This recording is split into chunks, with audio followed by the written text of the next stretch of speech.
नमस्कार मित्रों, एक बार फिर स्वागत है आपका हमारे यूट्यूब चैनल पर। आशा करती हूँ आप और आपके परिवारजन एकदम स्वस्थ होंगे। आज की जो कथा है वो वैशाखी पूर्णिमा की कथा है। चलिए शुरू करते हैं। काशीपुर नगर के एक गरीब ब्राह्मण को भिक्षा मांगते देखकर भगवान विष्णु जी ने स्वयं ही एक बूढ़े ब्राह्मण के रूप में उस निर्धन ब्राह्मण के पास गए और कहने लगे, हे विप्रे, श्री सत्यनारायण भगवान मनोवांछित फल देने वाले हैं। तुम उनका व्रत पूजन करो, जिसे करने से मनुष्य सब प्रकार के दुखों से मुक्त हो जाता है। इस व्रत में उपवास का भी अपना महत्व है, किंतु उपवास से मात्र भोजन न लेना ही नहीं समझना चाहिए। उपवास के समय हृदय में यह धारणा होनी चाहिए कि आज श्री सत्यनारायण भगवान हमारे पास ही विराजमान है। अतः अंदर व बाहर स्वच्छता बनाए रखनी चाहिए और श्रद्धा विश्वासपूर्ण भगवान का पूजन कर उनकी मंगलमय कथा का श्रवण करना चाहिए।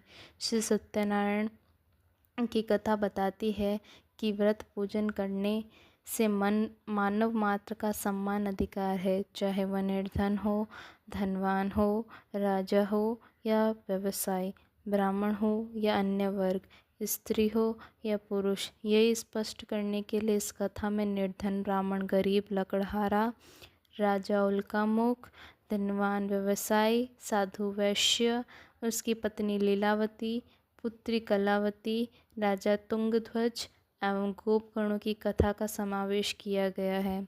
इस कथा के अनुसार जैसे लकड़हारा, गरीब ब्राह्मण, उल्कामुख, गोपगणों ने यह सुना कि यह कथा सुख, सौभाग्य, संपत्ति सब कुछ देने वाला है, तो सुनते ही श्रद्धा भक्ति का प्रेम के साथ सत्यव्रत का आचरण करने में लग गए और फलस्वरूप सुख भोग कर परलोक में मोक्ष के अधिकारी हुए।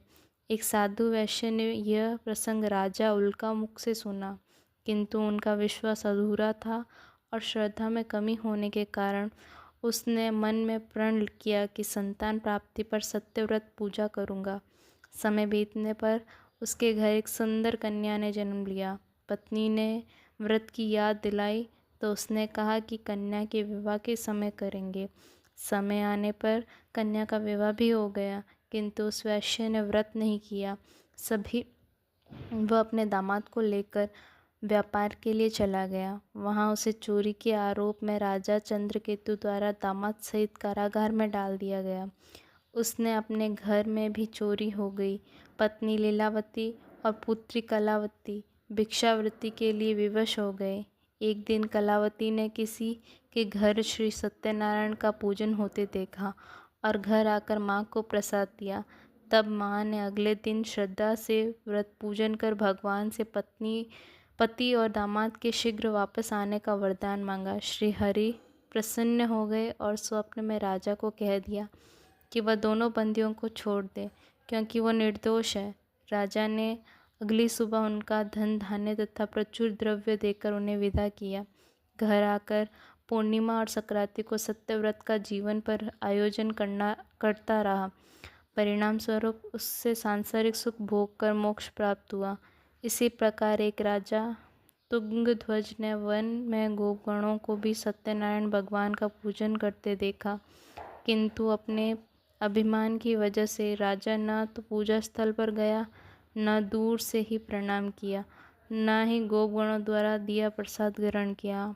परिणाम यह हुआ कि राजा के पुत्र, धन धान्य व अश्व गजादि सब नष्ट हो गए।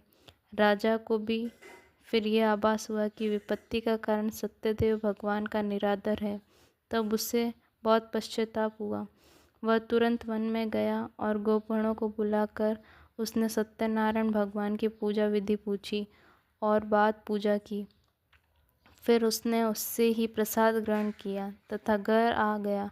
उसने देखा कि विपत्ति टल गई है और उसकी सारी संपत्ति तथा जन सुरक्षित हो गए हैं। राजा प्रसन्नता से भर गया और अपना सर्वस्व भगवान को अर्पित कर दिया। बोले सत्यनारायण भगवान की जय। वैशाखी पूर्णिमा की जय। अगर आपको ये कथा अच्छी लगी हो तो लाइक, कमेंट, सब्सक्राइब ज़रूर करें। धन्यवाद।